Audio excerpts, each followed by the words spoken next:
that's where I'll say, this is where we're going to give the cutoff. Yeah.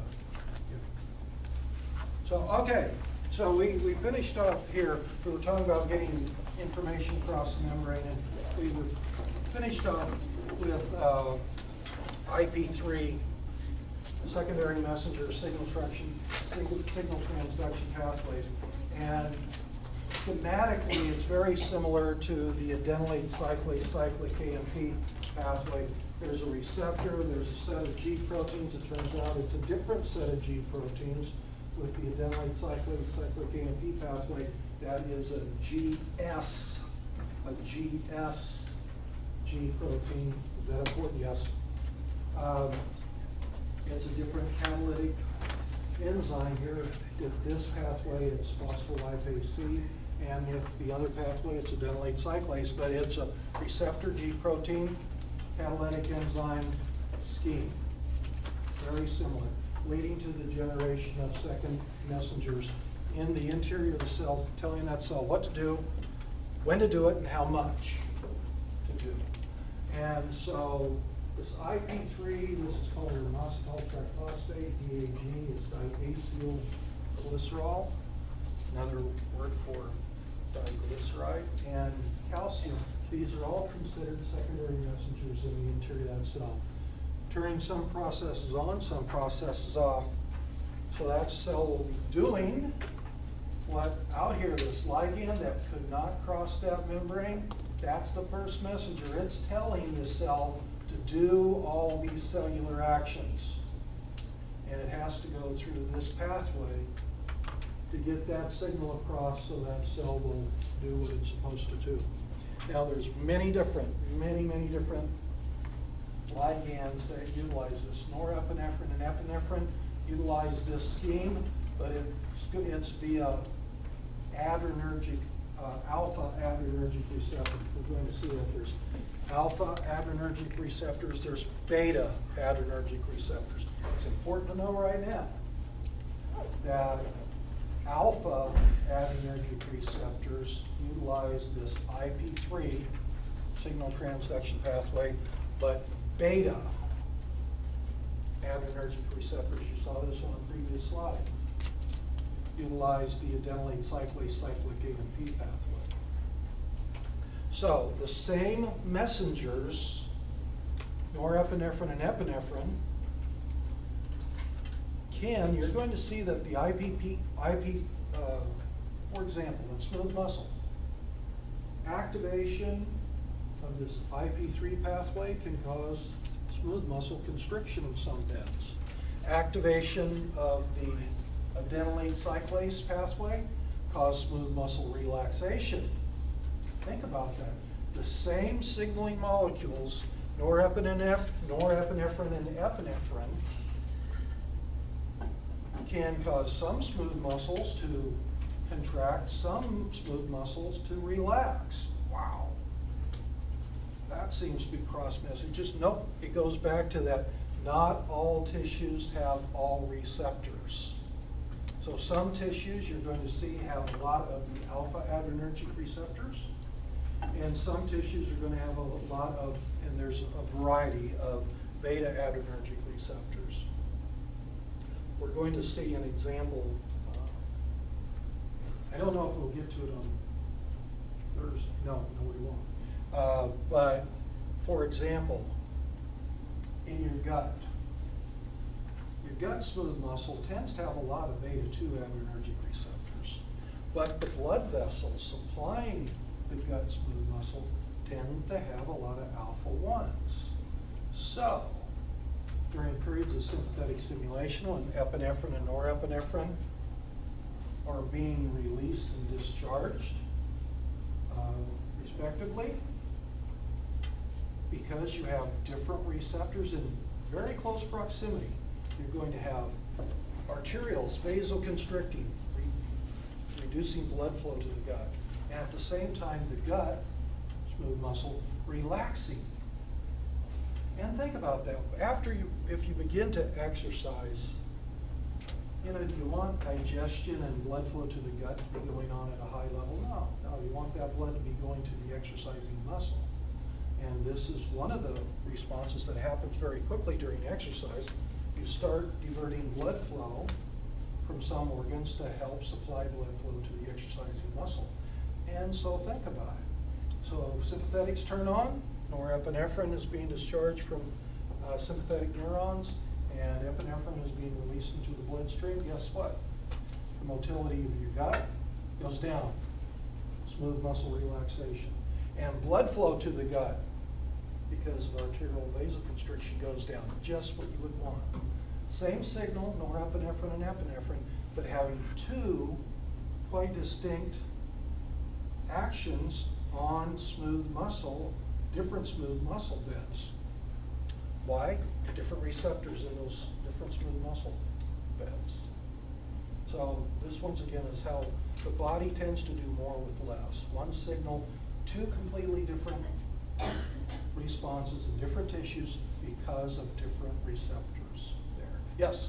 Do some tissues have both, like the beta and the alpha receptors?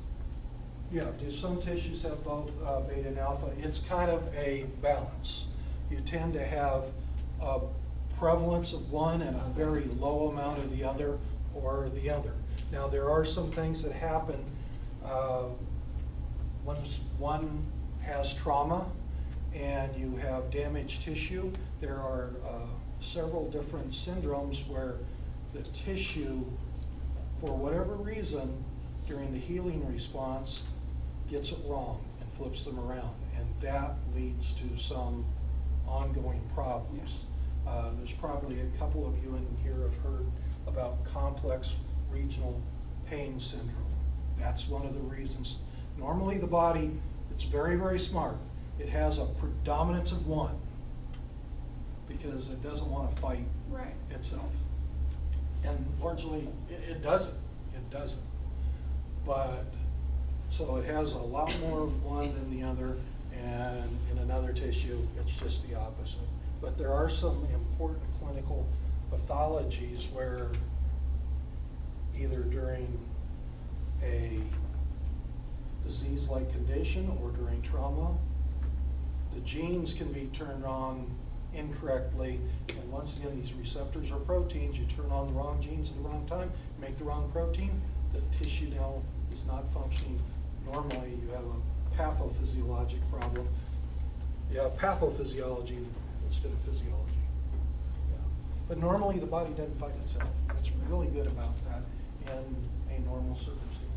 So this is once again how the body shows it. I do want you to take a look at this in your book. Calcium turns on and turns off a lot of processes inside the cell. And normally calcium has to bind calcium binding proteins. And once calcium binds calcium binding proteins, those proteins become active, and they will then either turn on or turn off a number of different actions inside the cell.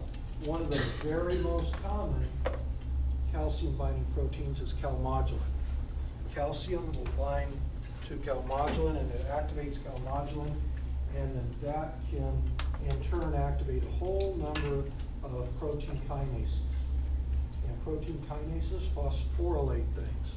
And I don't want you to think, boy, a lot of students think, oh, when you phosphorylate a protein, an enzyme, what have you, it makes it work faster.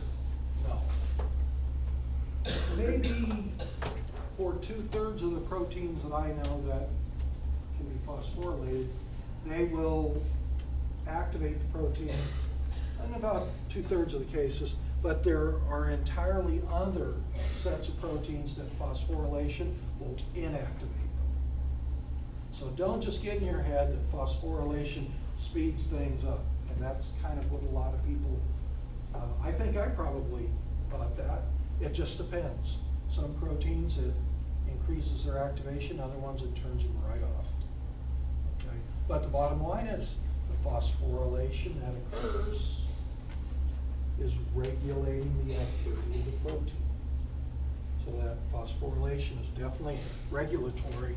You just can't say is it going to speed up the protein's activity or slow it down. It depends on which protein you're talking Okay, another way that G proteins, and I don't think this photo copy very well at all, that G proteins function, sometimes they don't bind to, they don't activate catalytic enzymes. Sometimes they will activate membrane channel proteins. And we are going to see examples of that, where, for example, when acetylcholine, this is one of the things we're going to see in heart. You know, have physiology, you know, with vagal stimulation, the vagus nerve releases acetylcholine at specific sites on the heart. And one of the things that does is it slows the heart rate. It slows the heart rate. How does that work? It works through this type of a scheme where acetylcholine binds its receptor on the heart, muscarinic receptor, which activates a G protein. Don't worry about which one. But it activates a set of G proteins, which, what's it going to do? It's going to pop open a potassium channel.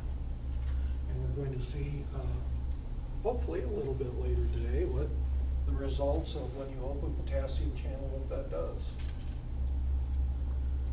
Okay, so G proteins are involved with regulating the catalytic activities of enzymes like adenylate cyclase or phospholipase C. They also regulate channels. And so just to complete things, you know, how do you get information across the membrane? We already talked about this, but you can just have these first messengers, ligands, binding receptors, and that will allow specific molecules to come across. And those molecules, those especially ions, you can think of them as carrying messages. They're telling the membrane and the cell what to do and when to do it. So nothing for you to get worked up about here, but in your pathology courses and your pharmacology courses, there are a whole number of other signal transduction pathways you're going to hear about and learn about. Many, many, many. And you can tell that they're all fairly involved. And a lot of research has gone into understanding how, for example, when you have a certain growth factor binding here, how it ends up sending messages to the nucleus to turn on some genes and turn off other genes. Why is so much time, money, effort spent in understanding all these individual steps? Because once you understand the steps, they all represent a potential therapeutic target. If this pathway is turned on too fast, clinically, sometimes you want to turn it down lower. If a pathway is running way too slowly, clinically, sometimes you want to speed it up. And that's what all that basic research, looking at how does this actually work. All that's called the rational approach for therapeutic development. You understand how it normally works, then you look at how it dysfunctions, and then you see if there's a workaround, a chemical workaround. And some of these pathways, boy, they get kind of nerve-wracking, but bottom line. Somebody else has figured that out. You kind of need to just understand, okay, this drug moves in this pathway, giving this response, giving this patient this benefit.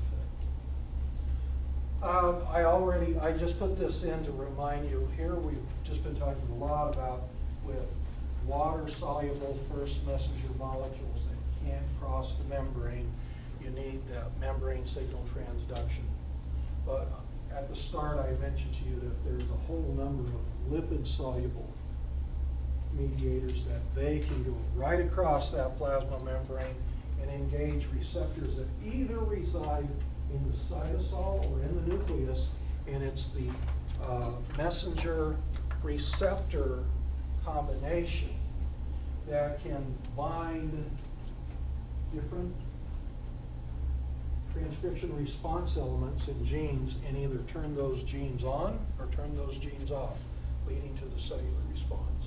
So here is, what we've been talking about for a long time is these extracellular water-soluble message molecules. This is the simplest way of showing membrane signal transduction. They bind surface membrane receptors, setting off a series of steps that will lead to cellular response. Whereas the lipid ones, they will penetrate the membrane, engage a receptor, and then lead to cellular response. There's going to be a whole lot of things in your professional life that you're going to go, okay, this is water soluble, this is lipid soluble, this is going here to do its job, this is going to another place on the cell to do its job.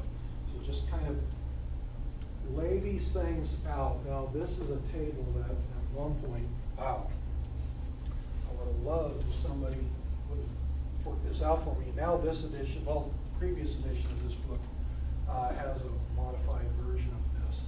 But so peptide hormones and neurotransmitters and cytokines and growth factors, they're all hydrophilic lipophobic. So that should tell you a whole number of things. Whereas all the steroid hormones are built on the backbone of cholesterol. Cholesterol is lipophilic, hydrophobic. So estrogen, testosterone, progesterone, prednisone, cortisol, those are all steroid hormones. They can easily pass through the membrane. And thyroid hormones can as well. They are lipophilic and hydrophobic. So where do these things come from? Well, when you're talking about peptide hormones like insulin, growth hormone, ACTH, well, peptide synthesis, so that means you turn on a gene, you have transcription, translation, and you have the peptide hormone. Some other neurotransmitters, it varies how you make them. These all tend to be, their physical chemistry tends to be, they're either charged or polar, or they have OH groups, meaning they want to hang out with water, they want to get away from fat. So in the extracellular fluid, in plasma, in the interstitial fluid environment, these are freely soluble. They like hanging out with water. Water is a charged molecule, so they're freely soluble. They are transported in the bloodstream freely. They don't need to catch a ride on the back of a protein because they're soluble. They can go from point A to point B in the bloodstream, no problem. Can they cross a membrane, plasma membrane? No, because they are lipophobic. That means they need a membrane surface receptor. So the physical chemistry really affects everything to follow. Do these generate second messengers? Yes, they do. What's the mode of action? Well, they turn on or turn off existing machinery. I always say that, okay, imagine, if you will, we have, even though these lights are off, we know there's light bulbs there, we know there's electrical wires there, and this is what a peptide hormone does. Boom. It just turns on or turns off existing machinery. So they tend to have rapid effects. It's either turning on or turning off something that already exists, the entire response pathway. They tend to be shorter acting. Now you go to the other column and you'll see things are pretty much just opposite. These molecules, they're uncharged, they're neutral, they don't like hanging out with water. So how do they get from point A to point B going through the bloodstream? Well, they have to be bound to a plasma protein. There are many different transport proteins, some of which we're going to talk about in this course. So these molecules, because they don't want to hang out, they're not freely soluble in water, will be transported on the backs of plasma proteins. And they cross the membrane, and so when they get up to a membrane, they can pop on, pop off, pop on, pop off that transport protein in the plasma. And when they're at a membrane, they can pop off and cross right across the membrane. Where is their receptor? Well, for some of them, it's in the cytosol cells. Some of them, it's in the nucleus of cells. And it's the hormone, or it's the hormone receptor complex that will then line response elements of genes to impact gene transcription, either increasing it or decreasing it. So do you need second messenger signal transduction pathways for them? Nope. Now, the way steroid hormones and these type of hormones in the right column work is they tend to have delayed action. So, using the same analogy of light bulbs and lights, with a steroid hormone, you put that into a system and it goes, oh, we need more light. How does a steroid hormone go about it? It starts synthesizing new light bulbs. It starts synthesizing wiring. It even simulates the synthesis of new power plants, mitochondria, to make ATP to run everything. So it takes longer. Steroid hormones have a delayed action, but they tend to be much longer acting because they're building new machinery. Whereas peptide hormones, growth factors, cytokines, neurotransmitters, these are just turning on or turning off existing machinery. Now, that's the general rule, but, and I think this is the slide I gave you, there are some, for example, insulin. Insulin has rapid response, intermediate response, and delayed response reactions. Because, for example, in the case of insulin and growth hormone, these are two easy ones to think about, they also not only just turn on or turn off existing cytosolic machinery, they also then send signals to the nucleus to change gene transcription and protein production, and then there is a delayed response. So there are some peptide hormones that, yes, they do have some rapid cellular activities. There are some that have delayed gene transcription, gene translation, protein synthesis responses as well. Okay, I do want you to study. Your book says, there's some things that don't fit any place, and this with the cosinoid metabolism, it fits every place, but it doesn't fit in one place. Page 129 and 131, and what is it? It's this pathway right here. It's this pathway. There are a number of different molecules that when they bind specific receptors, it turns on this pathway, leading to the production of prostaglandins, thromboxanes, leukotrienes. And these are all called eicosanoids. And what it is, you activate the receptor, it activates a phospholipase A2. It'll take one of the lipids out of the membrane, and it will literally break it off from that phospholipid.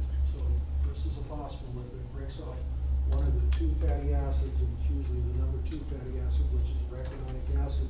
And arachidonic acid can either be broken down by the cyclooxygenase pathway to make prostaglandins and thromboxanes, which do these things, or in some tissues, the lipoxygenase pathway is working at a high rate, so you make leukotrienes.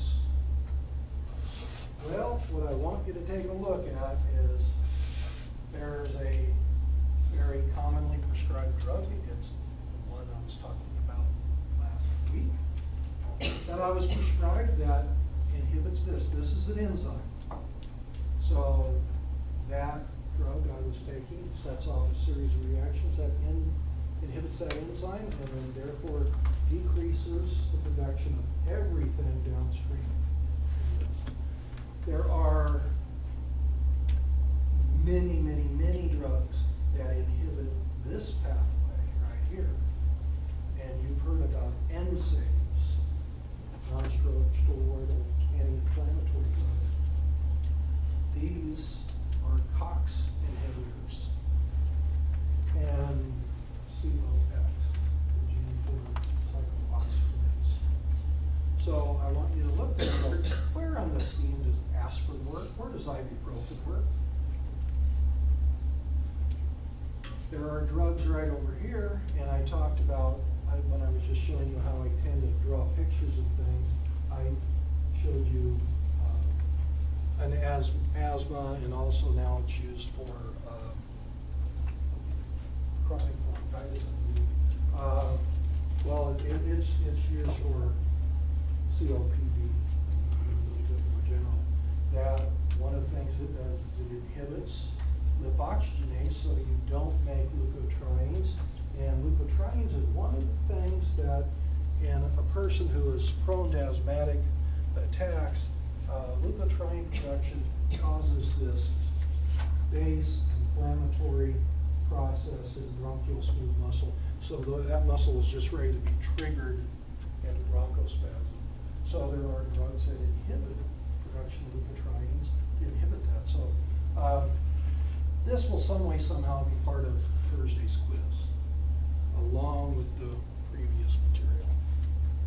Okay, so this gets us to, we really need to get through this material, this foundational material, before we talk about nervous system function, to remind you again about how membrane potentials work. I'm sure everybody in here, how many of you really got action potentials?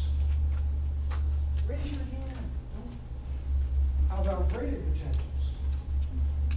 How many of you, and don't feel bad, how many of you really understand or feel at this point you understand the difference between graded potentials and action potentials, when they occur and how they occur? Be bold.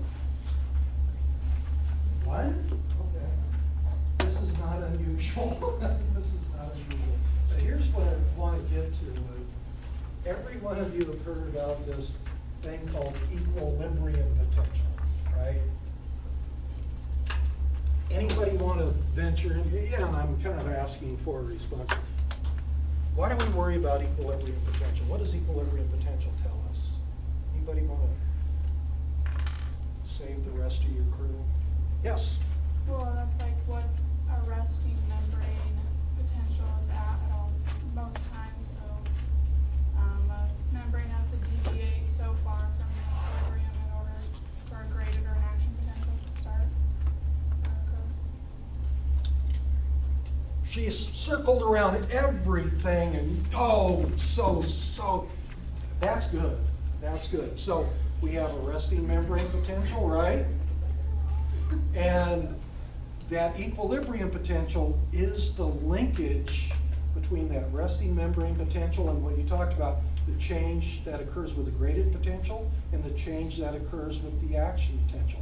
That equilibrium potential, we need to know.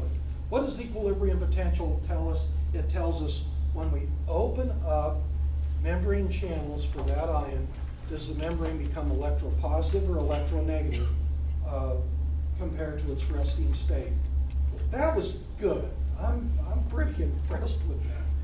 So bottom line, we're going to look at these things called membrane potentials, and graded and action potentials are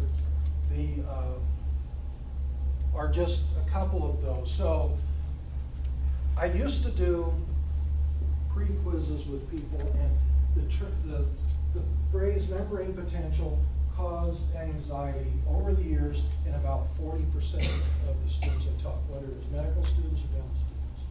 How many of you have any type of hesitancy when you hear about membrane potentials? You go, I really don't. Not one of you. I'm impressed. I'm going to go through this damn fast. Okay, really fast. That's the first time that's the very first time I never had anybody raise their hand.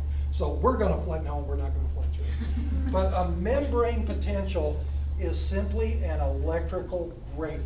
So we've talked about pressure gradients, we've talked about chemical gradients, and now we're going to talk about electrical gradients. And what do gradients do for us? They drive physiologic processes, don't they? So just think of membrane potential as another name for electrical gradient. So that means there's a difference in electricity from outside the cell and inside the cell. And that difference in electrical charge tells many cells, not all cells, but many cells, what to do and when to do it. It's another way of communication. It's another form of communication. Now, this is a very short list of the different types of potentials we're going to be talking about. You know, she talked about resting membrane potentials. We're going to talk about that. We're going to talk about equilibrium potentials, graded potentials, action potentials, EPSPs, IPSPs. We're going to talk about end plate potentials that are important for skeletal muscle and skeletal muscle contraction. We're going to talk about receptor potentials that occur on the ends of sensory neurons. So there's many other types of potentials we're going to talk about. Now, some general things. Every vital cell in your body, and vital is the short way of saying a living, breathing cell. Every vital cell in the body, when it's at rest, or quiescent, it tends to be electronegative on the interior compared to the extracellular fluid. Extracellular fluid, I've already mentioned twice before, it is considered what millivolts? 0 millivolts. So extracellular fluid, that's a reference point. We call that 0 millivolts. So the interior of the cell relative to the exterior is slightly electronegative. And then the degree of electronegativity, it depends on which cell you're in. You know, some cells like red blood cells, they're just slightly electronegative. They might be a -10. Big, large motor neurons, they might be -90 millivolts compared to the outside, a negative 90. And then smaller ones someplace in the middle. So the degree of electronegativity is dependent on cell type and cell size. Okay. Now, I don't want you to think that if we have a cell, in this case, it's -70. It has resting membrane potential of -70. I don't want you to think the interior is just chock full of negative charges compared to the outside. And I didn't, there's positive and negative charges all throughout the extracellular fluid. The point here is there is a slight overabundance of negative charges in the interior of that cell compared to the outside of the cell. And I mean slight. To get a difference of -70 millivolts, it only takes a few extra negative charges to make that -70. Because once again, we're talking millivolts. But that little electrical charge difference across the membrane, that makes all the world of difference to many cells in your body. Because they're set to detect fluctuations in that membrane potential, that electrical gradient across the membrane. And yeah, when you look right at the inner leaflet and the outer leaflet, the opposite charges attract. So they do kind of line up. I don't want you to think the extracellular fluid is nothing but positive charges. Nope, it's positive and negative charges. This book has a nice illustration showing positive and negatives everywhere. So it's not a whole bunch more negative charges on the inside. It's just a few more. We're talking millivolts again. Okay? So the thing I want you to really understand is nerves, muscles, and some glandular cells use that electrical gradient and little fluctuations in the electrical gradient. It just doesn't stay, for example, at -70 all the time. It might fluctuate up and down a little bit, but the fluctuations tell those types of cells what to do and when to do it. A fluctuation is a form of communication. So once again, gradients drive physiologic processes, and little fluctuations in electrical gradient can drive a number of physiologic processes so that cell is doing what it needs to do when it needs to do it. Okay, so why is the interior of a cell electronegative, when it's at rest. And she talked about resting membrane potential. So why is, when a cell's at rest, its resting membrane potential is electronegative? Well, part of it is because of that sodium potassium ATPase exchange pump, a very small part. If you remember, this thing is constantly pumping out sodium and pumping in potassium, but it's pumping out 3 positively charged sodium for every 2 positively charged potassium it's bringing back in. So guess what? It's pumping out more positive charges than it's bringing in. That's said to be electrogenic, pertaining to the formation of an electrical charge. So something like, and once again, I guess I threw this in, this was, remember that we use that sodium potassium ATPase exchange pump to help maintain the sodium and potassium chemical concentration gradients. So it's working to maintain chemical concentration gradients because those gradients also drive physiologic processes. So, and oh, I just remember I put in there. How do you remember the direction of that? Ocean banana. So, you know, ocean banana, and I still use that today. So that pump, pumping out more positive charges than it pumps in, that confers something like -4 millivolts to that membrane potential, which isn't much. Plus, there are also trapped intracellular anions inside of living vital cells. There's a lot of phosphates associated with nucleic acids. And there are so many different proteins, and proteins often have a slight negative charge. So these are trapped inside the cell. They also help confer some of that net negative charge. But what I really want to talk to you about is how the permeability of the membrane to select ions has a major impact on what is the charge of that membrane, both at rest and when different channels, ion channels open. Okay, so first things first, I think the first one I'll have on here is, what would happen if an electrically neutral cell, right off the bat, you're going to say, well, he's lying. Electrically neutral cell is a cell that it's sitting in extracellular fluid. What's the charge of extracellular fluid?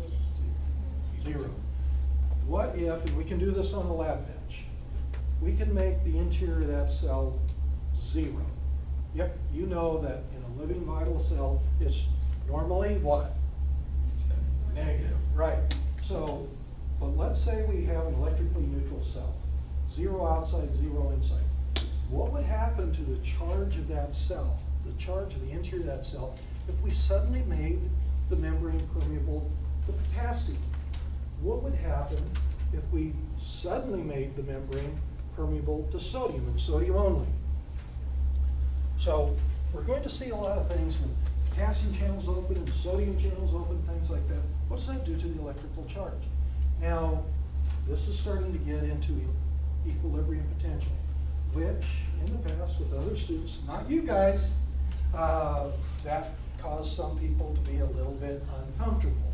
But there's complicated ways of explaining this, and then there are common sense ways of explaining it, and I like the latter because it's easy to remember forever, and it's right.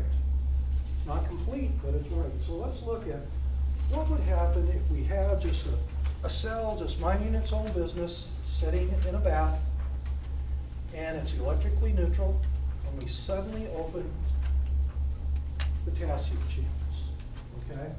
So this is getting to this concept of equilibrium potential, which I'll define a little bit later on. But let's just think about what would happen. And this is the slide that you have. I'm going to go through it one segment at a time. So here we are set up. Yeah, we're at a lab bench, so we're making a little bit artificial. What's the charge of the extracellular fluid? 0. And we have artificially made the interior of this cell 0, which we can do. But we're sitting here and we see we have a chemical concentration gradient. There's a little bit of potassium outside the cell. There's a lot more potassium inside the cell. That's exactly what we have in the body. As a matter of fact, as you and I are sitting and standing here, we have about 140 millimolar potassium inside, 4 millimolar outside. So we have a chemical concentration gradient, don't we? We have a chemical concentration gradient. So, what would happen if in an electrically neutral cell that membrane becomes permeable to potassium and potassium only? So let's say that there are channels that only allow potassium to go through, and yes, we have those channels, and you know about them already. And what if those channels suddenly spring open? What's going to happen to the potassium? Is it going to influx or efflux? I like that. Best way. Yeah, it's going to go from the interior of the cell outside of the cell. That's efflux. It's going to exit the cell, won't it? Why? It's going down its chemical concentration gradient. Ions will diffuse, and movement through membrane translocation channel proteins is diffusion-like kinetics. It'll diffuse from an area of high concentration to an area of low concentration. So that's what's going to happen. If you suddenly make that membrane permeable to potassium, potassium will flow from an area of high concentration to an area of low concentration. That just kind of makes sense? Okay. So, what charge does that potassium have? Positive charge, right? So, if positive charges leave that cell, and that cell was 0 millivolts, if positive charges are leaving, do you think the interior of that cell is going to become electropositive or electronegative? Electronegative. So you open up potassium channels, and that as potassium effluxes, the interior of that cell, it was resting at 0, it's going to become more and more electronegative as potassium leaves the cell. So, you know, it moves to a -20. Maybe it'll move to a -40. Maybe it'll move to a -60. Is it going to just keep going? Well, something's about to happen here. So think back to 3rd grade. We were talking about electricity for the first time. Do like charges, similar charges, do like charges repel or attract? They repel. Opposite charges do what? Attract. Okay, right. So we have this chemical concentration gradient for potassium to leave the cell. The interior of that cell is becoming electronegative. What's the charge on potassium again? Positive. Guess what? This negative charge and that positive charge, they start interacting with one another. They're opposite. They like hanging out together. So as more and more potassium leaves that cell, the interior of that cell can become so electronegative that its attraction will inhibit any further potassium efflux. So, take a look here. This is kind of important. We have a chemical concentration gradient going in this direction. We have an electrical gradient coming in this direction. And this negative charge is so negative, it is going to hold on to the remaining potassium and not let it leave. At least, there will be some going out, but an equal amount coming in.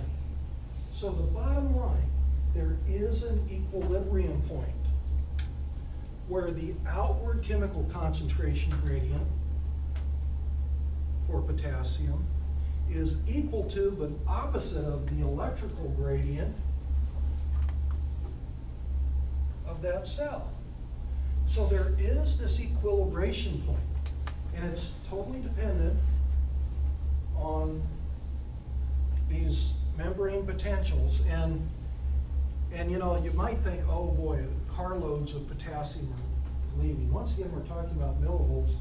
it's actually very small amounts of potassium have to leave that cell to make it a negative 94. So you open up potassium channels, potassium and its positive charge are leaving the cell. But so much potassium, which really isn't very much, will leave the cell.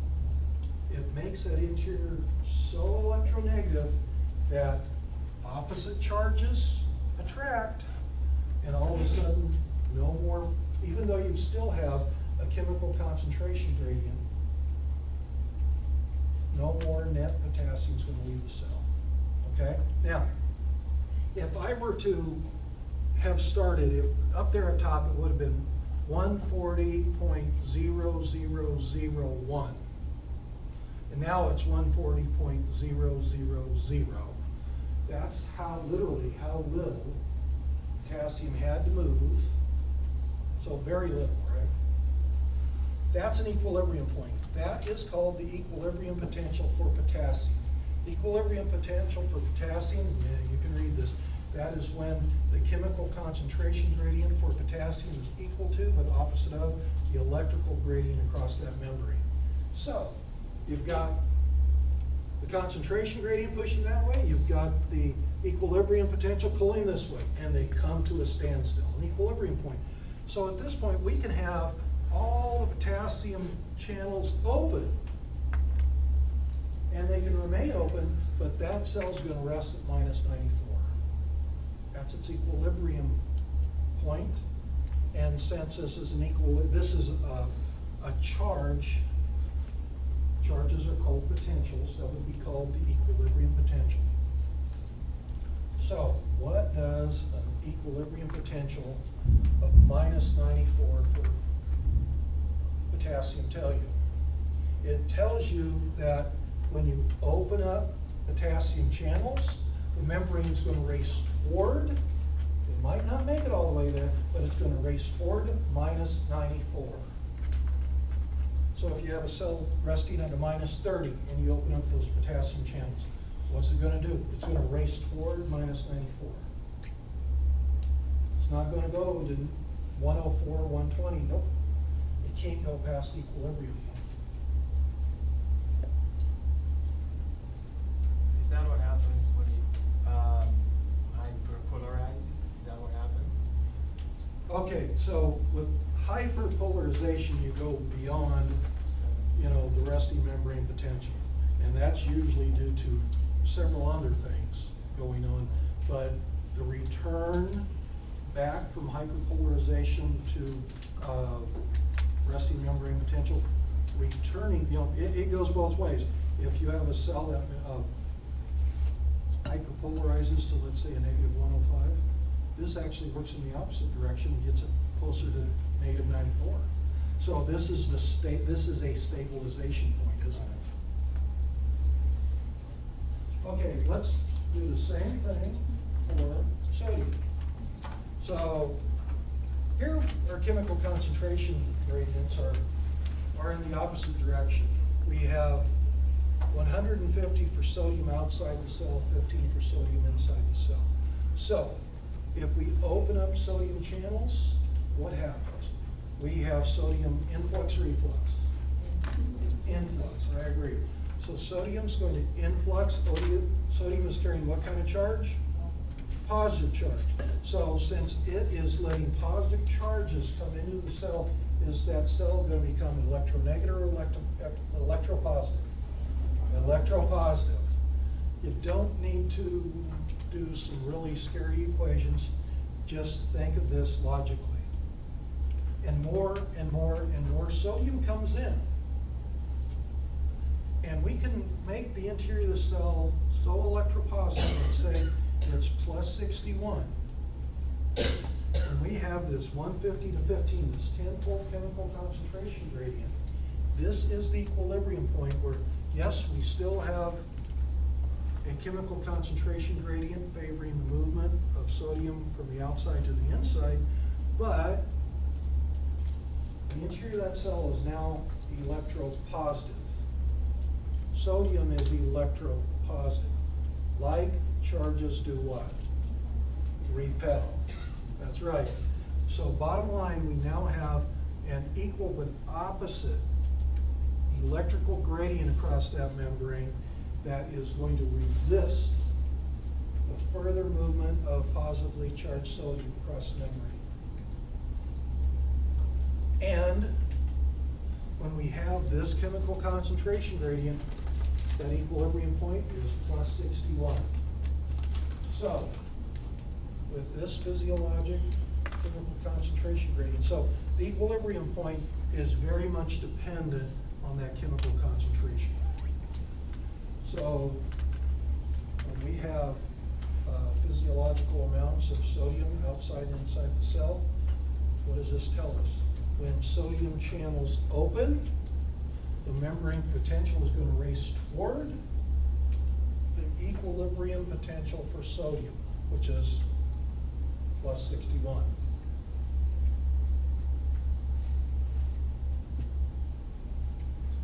Now, there is the Nernst equation. There's about 4 different ways you can write that. I am not going to have you calculate anything with the Nernst equation, but the Nernst equation is an equation that allows you to estimate what the equilibrium potential is for any given ion. And I'm not going to have it calculated. But just know that the Nernst equation allows us to calculate an estimate for the equilibrium potential for whatever ion is of interest. And down here in the table, you can see the equilibrium potential with this physiologic concentration gradient is plus 61.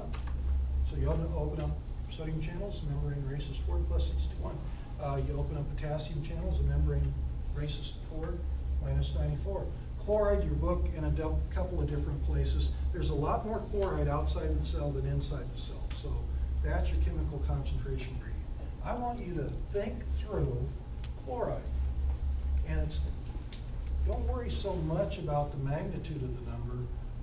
Just go, okay, is that going to have a negative or a positive chemical concentration gradient? I want you to just see if you can do it logically. There's a lot more of this negatively charged ion outside the cell than inside the cell. If you open up chloride channels, negative charges are going to come in. And the interior of that cell can become so negative that it'll resist any further chlorine coming in. And think through with calcium too. But just what I told you, I just want you to understand the Nernst equation is an estimate of the equilibrium potential for any given ion. But I'm not going to have you calculate. And there's 4 different ways you can set this up. Mathematically, they all work out the same way, as long as you keep the inside outside and these charge numbers correct. So, here's something that turned out to be pretty important. So I'll give this a couple of stars. That the resting membrane membranes have leak channels. They have some channels that are open that will allow certain ions to leak across them. So there's constant leak on most. It's not much, but there's a little bit of leak because of these leak channels. The membrane, the resting membrane, is 50 to 100 times more permeable, more leaky for potassium than sodium. So, think about that. The membrane, because of that constant, slow drip of potassium across those leak channels, the resting membrane potential tends to be closer to the equilibrium potential for potassium, which is minus 94, than the equilibrium potential for sodium, which is plus 61. Because you have this constant, very low-grade movement of potassium. So I said vital membranes are electronegative. Here's really the biggest reason for it. Yes, you have the sodium potassium ATPase exchange pump. Yes, you have the trapped anions conferring that negative charge. But for most cells in the body, it's this leak of potassium going from the outside to the, from the inside to the out. Okay, so let's say we have a membrane that's just resting, it's minding its own business, and so what happens if sodium channels suddenly open? Yep. It's going to go up. The membrane is going to race toward the equilibrium potential for sodium, which is what? Plus 61, and you will know that from now and forever.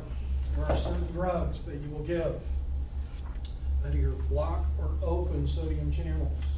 Guess what? You're affecting membrane potential. So if you suddenly open sodium channels, the membrane is going to race toward the equilibrium potential for sodium, which is plus 61.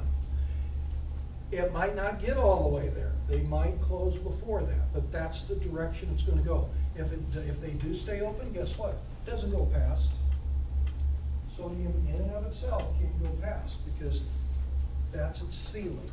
Plus 61 represents its ceiling.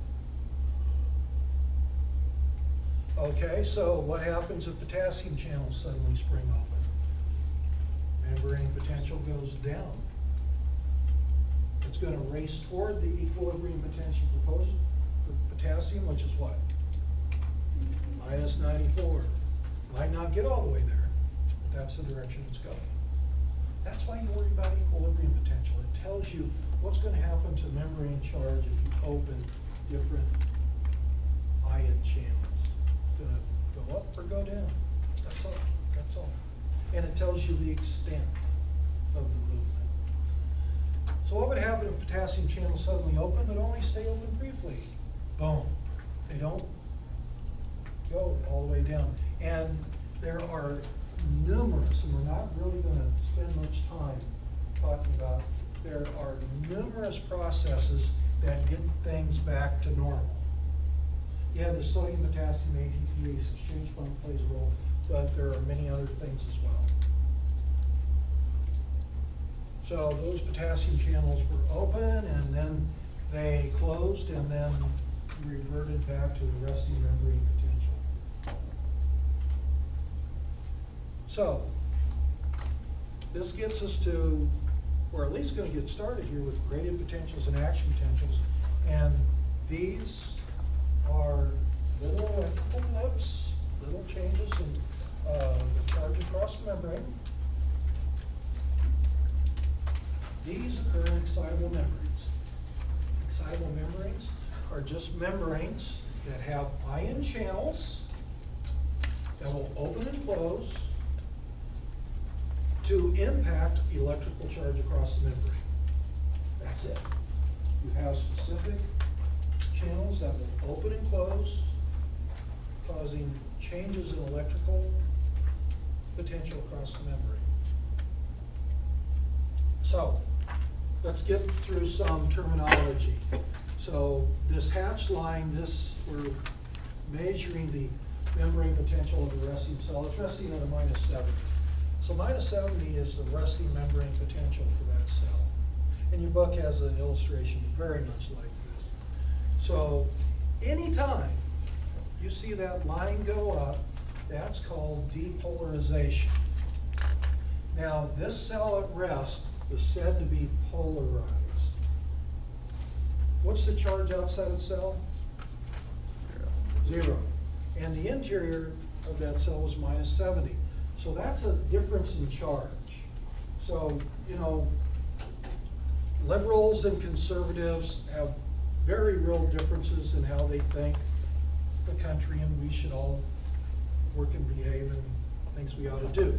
They're polarized. There's a difference. So in this resting cell, there was a difference in electrical voltage from inside the cell to outside the cell. That cell is polarized. So anytime this line goes up, it's going toward 0. That's depolarization. And Sometimes you will have membranes that will actually go beyond zero, and that's called overshoot. Anytime you have an elevated line, it's elevated above resting membrane potential, and it goes toward resting membrane potential, that's called repolarization. It's really important to get these directions right. My very first physiology course, some way, somehow, got them turned around. Guess what? Those questions didn't go so well. Now, there are times that you can, well, just as you mentioned, there's times that the membrane will actually go beyond the resting membrane potential. That's called hyperpolarization. And no, I do not know what the specific name is when you're hyperpolarized and go back up to the resting membrane potential. I'm sure there's a name for it, but I've never looked it up. So, are we okay with terminology? Now, here we have a resting membrane potential. I want you to just understand that different stimuli can cause little electrical blips. This is a stimulus, and you can see it's causing it to depolarize. And it was just one little bolus of stimulation, so it depolarized a little bit, and then there's automatic processes bringing it back down to the normal resting membrane potential. This right here would also be considered stimulation. It's causing this hyperpolarization, and because the stimulus isn't continuing, automatic processes bringing it back. So you kind of go, whoa, when I think stimulation, I think of, well, this happens to be, anytime we have depolarization, you almost always call that excitatory. So this happens to be an excitatory stimulus. It's depolarizing the membrane. In most cellular processes, depolarization is an excitation signal. So isn't excitation always just something that moves it towards an action potential? No, No. no. It can move it to a greater potential. It can move it to a receptor potential. It can move it to an endplate potential. But when I think excitatory, I'm thinking some depolarization is taking place. And that would tend to excite certain processes in that cell. So, this happens to also be stimulus, but it's inhibitory stimulation. So don't just think stimulation is all excitatory. It's not. There'll be different drugs that you use that you're counting on them to give inhibitory stimulation, driving neurons away from their excitation point. Okay, so graded potentials and action potentials. You've been seeing action potentials since middle school. Graded potentials you saw in physiology. So I really want you to think about the who, what, when, where, why of graded potentials versus action potentials, contrast and compare what's similar, what's different, over and over and over again. Up on top's graded potentials, down here on the bottom, your for action potentials, which you've seen forever. Now, there's a lot of different shaped neurons in the body.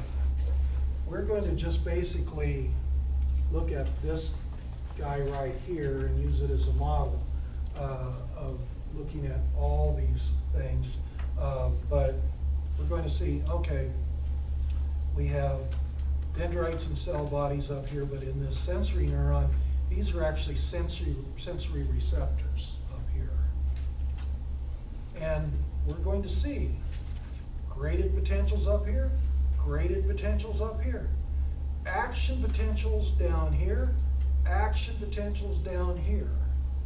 And we're just going to use this as our model for going through most of this, but different areas of neurons, different types of potential. Why? Different membrane proteins. Different membrane proteins. So the simplest way to show this, here we have a unmyelinated motor neuron. And in the dendrites in the cell body, up here, this is where you have ligand-gated channel proteins. When a certain ligand binds an ionic channel protein, it's going to open up ionic channels, and it's going to cause graded potentials. These graded potentials are going to undergo what's called summation and pass down to here. And from this point on, you have voltage-gated channel proteins, and this is where you can have action potentials. So, different parts of a neuron have different types of channel proteins. Some are opened or closed due to presence or absence of a ligand. Some don't even recognize ligands, but they recognize voltage change. And they will open and close accordingly, okay? Just from that, hopefully you can understand that there's certain drugs that will bind these type of channels, either activating them or blocking them, a totally different set of drugs that will impact these channels. Okay? So, graded potentials. Graded potentials are just that. They're graded. So, contrast and compare. We'll only get a little bit through graded potentials here. So here, the amplitude is this excursion from rest to the top. With graded potential, that amplitude is variable, and it depends on the degree of stimulation. Here on the left, we have two stimulating excitatory events. A small arrow means a little bit of stimulation. You get a little bit of depolarization, and then it goes back to normal. Here, a bigger arrow means more stimulation to the membrane. You get more stimulation, and then back to zero, okay? So here you can see that stimulus strength changed the amplitude of that potential. That's what you see with graded potentials. Graded potentials are graded in their amplitude according to stimulus strength. So graded potentials are very much impacted by stimulus strength. We're going to see action potentials are all or none. All or none. That is not an all or none response. You can have gradations of it. And what do we have over here? That would be stimulation, but what kind of stimulation? Inhibitory stimulation, yeah. And that would be an example of another type of graded potential.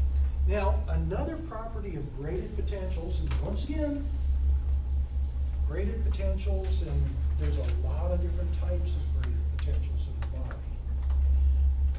Graded potentials can undergo something called summation. Summation. Graded potentials can be summed. So let's say we stimulate the membrane just a little bit, boom, right here, and we get a little depolarization, so a little bit of excitatory stimulation, and then those automatic processes bring it back down to normal. But what if we stimulate it once and it depolarizes again, but before that membrane has a chance for those automatic processes to get it back down to normal, you stimulate the membrane again, boom. It depolarizes a little bit more, but it has a new starting point. And then it happens a third time. So you can see that you have summed the effects of these three stimulating events. And these three stimulating events occurred 1, 2, 3. 3 stimulating events over time. That is called temporal summation. Temporal means over time, and summation is the additive effects of the individual stimulating events leading to greater depolarization. So graded potentials can be summed. Action potentials, they can't. They're not summed. There's another type of summation too. What if you're stimulating the same patch of membrane, but from 3 different directions? Once from above, once from the bottom left, and then once from my right. The same amount of stimulus comes in to the same area, boom, all at once. You get a stimulation that's very close to what it was supposed to be the same height. Looks like I overdrew it a little bit. That's called spatial summation. Spatial means in space. So spatial summation is when you have stimulation from different sources arriving at the same time. Temporal is stimulating events from the same source occurring over time. Both will lead to this change in graded potential. So this is temporal and spatial summation of excitatory stimulation. What would you call this?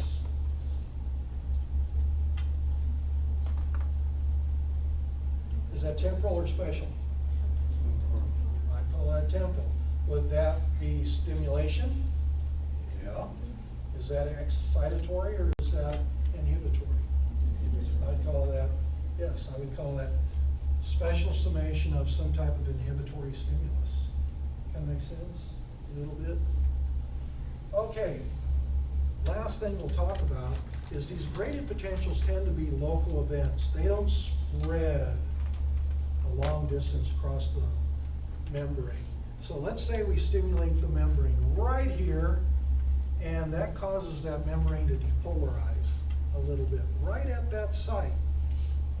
So right here is minus 40, but on dendrites and cell bodies, that membrane is leaky. So yes, it might have depolarized to a minus 40 here, but if you would measure it just a millimeter or so in either direction, it wouldn't have depolarized as much. If you go even farther, it doesn't depolarize as much. So, yep, it depolarized all the way to minus 40 right at the site of stimulation. And it did depolarize to the right, it did depolarize to the left. But the spread of that depolarizing current isn't as strong. Why? Because of leak.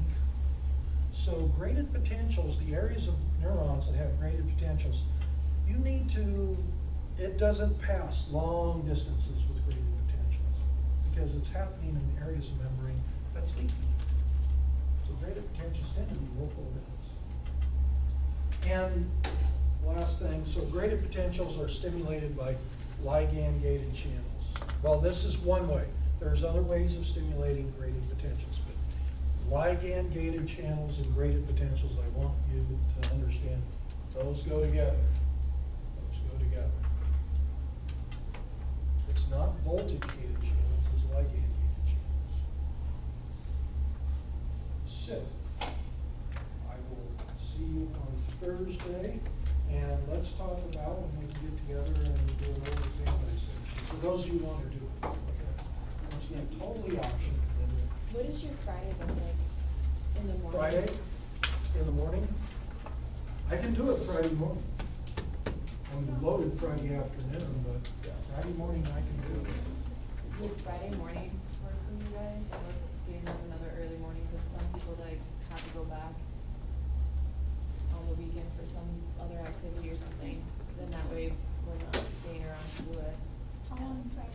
Would Friday morning work? 7:30. So just do the 7:30 again? My guess is gonna be an hour, hour and a half. Yeah, we have class at 9, so if we start at 7:30. Could we do Friday morning at 7:30? You guys talk amongst yourself. And if that works out for you, I'd be happy to do it. Okay, all in favor, Friday at 7:30? Okay, Done. Friday at 7:30, I'll see you then. Welcome. Speak now or forever hold peace. Okay. Sorry, sure.